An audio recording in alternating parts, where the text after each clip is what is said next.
So affordable luxury, again from China. This is something that people get very upset about when the word luxury is used with Chinese made products. But you know what? To me, luxury is a state of mind. It's a state of abundance. It's something with elegance. I'd say if you can afford lots more watches because they're affordable, abundance. If it's elegant in its design, if it's easy to get hold of, great ease and comfort. Well, it's a comfortable watch and it's easy to get. So I'd say if we're talking about semantics here, this watch, by definition, somehow can be talked about as being luxury. Am I right or am I wrong? Well, let's have a closer look at the watch and you can be the judge as well. So this is from the Merkur website, $99. Link will be in the description so you can go and find it or find something else you like. They've got loads of watches. What do you get for your money? You get something that's quite lightweight, even though it's 316L, stainless steel case, 67 grams, very comfortable. Inside here is a lovely little seagull movement, manual wind only. It's actually quite a pretty movement. It's not like the most refined in terms of its finishing, but it looks decent. It's a shame they haven't got an exhibition case back to show that off. Up front, we've got a domed mineral crystal, which is called KM High Arch Mineral Dome, whatever KM means. Basically, it's mineral crystal, so there is a chance it can scratch, but this isn't the kind of watch you're going to be going and doing too many extreme things with. It's a lovely, more elegant, dressier piece, but good for casual wear as well, so I wouldn't worry about it not being sapphire. Bear in mind that this is $100. You've got a case width of 38mm, lug width here for your strap changes, 20mm, very nice, pretty short lug-to-lug length here of only 46.5, drilled lugs even. Don't get that often at this price, very good. Including this high arch dome crystal, the height is 12.9. That sounds a lot, but bear in mind the case itself is only 9, so you don't really add the crystal because that doesn't really impact the wearability or how heavy or bulky it looks on the wrist, so it's still a slim wearing watch. You only get 50 meters of water resistance. There's no screw down crown because it's a manual wind movement. It's about 30 or so winds from completely empty to fully wind the movement. You feel resistance and it won't be able to turn anymore when it's fully wound. Get about a day and a half to 2 days worth of power reserve on here, so it's the kind of thing you want to rewind every morning just to keep it topped up. It's keeping okay time. It's not incredible, but it's not terrible. It's within tolerances, completely fine, but it's got a nice smooth sweep on the second hand, and all the hands are blued, as you can see. Salmon dial. There's also a silver version, and this is called the Red 12. I wonder why it's called that. The crown is 7mm. It's also signed. You don't get that very often at any price point sometimes. So even at this price, to get a signed crown is good. The Merkur logo, nice knurling on the crown, easy to turn and get a grip of. And my one came with a lovely grey suede strap, and there's plenty of length there. As you can see, I've been using it only the fourth hole down here. Plenty more scope for larger wrists and a bit more for smaller wrists. As you see, quick wrist shot. Fits my 7¼ inch wrist beautifully. Not too big, not too small. Very clear to read. Such a stunner. Absolutely gorgeous. So what do I think about this watch? Well, first of all, I think it is a very beautiful watch, and one of the most important things to me when I want to wear a watch is, does it look nice? It can have the best specifications in the world, but if it's not as attractive as something like this, I won't wear it, because we buy watches not just for their value and not just for the specification.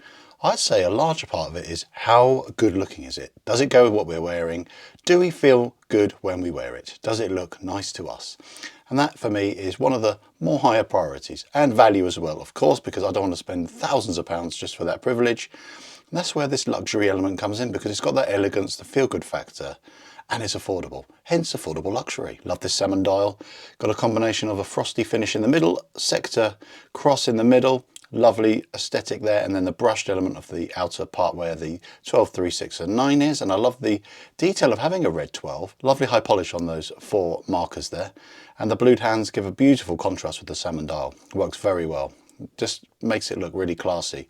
Blued hands really help add some really lovely light play and depth of colour to a dial like this as well, because sometimes salmon can look a little bit washed out in certain light conditions, but having the pop of the blue hands really helps bring it out even more. I would mind a bit more AR coating on this mineral because it does have a bit of glare, but the good thing about mineral compared to sapphire, going back to the whole comparison, is you do get less glare with mineral. I wouldn't mind the extra luxury of scratch resistance, but you know what?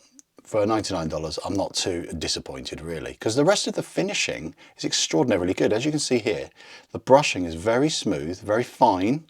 You can tell with cheaper watches, often they have that rough brushing. This doesn't suffer that problem. The edges are really crisply done, so when there's transitions from different contours on the watch, from this bezel element to here, there's no sharpness to it. It's very nicely honed. Same with the curving here of the lugs, it's done smoothly, it's not too rough, you can get some lumpy contrast sometimes. But this has got a distinctive chamfer change finish, if you will, from there to there. There's like a crisp line there, which has been uniformly done on the ends of the 4 lugs. This part is not sharp, Very common problem with a lot of watches. Under here, no problems there. Very, very neat etching on the underside here. Beautiful detailing, lovely lion's head there. Beautiful, slightly checkered effect detailing here and this ring on the outside here. Very small text, I can barely read that. I don't even know what it says, and I don't really care because it says Merkur, it's got some detail. But like I said earlier, I wouldn't mind an exhibition to see that quite cool movement, to show you what we're missing out on. It's a shame because it does look quite nice, and that would actually add that feeling of luxury, of elegance, that you're seeing a proper mechanical movement that you interact with every day. And it's just something that should be savoured and not hidden away behind a closed caseback. But it's a nice caseback because it's not too chunky. It's only 50 metres water resist, but it's still got a seal in there. So I would trust that 50 metres. I'd say you don't have to worry too much about this getting too wet, but suede strap, you're not going to get it wet, are you? But this is just another fantastic example of affordability done right. It could be even more elegant, could be more slimline. I wouldn't mind, as this is only a manual one movement. They could have really reduced even more height off of this. Not just with the crystal, but with this bezel element here, with the thickness of the case back, everything could have been really refined down even more to make this an ultra elegant, slim wearing watch. Add that feeling of elegance, even more thought through, to give that fine tuned look to a design. Because this is a fairly generic case. They could have refined the lugs down even more, really just gone the extra mile. But that is what costs money. That extra element of thought and detail and precision. It sounds easy, but I think it does involve a lot more work. And bear in mind, you are paying less than $100 for a watch that looks this good and has finishing that is way beyond the price tag and has a mechanical manual one movement, be it from China. But you know what? That's how you get affordable luxury.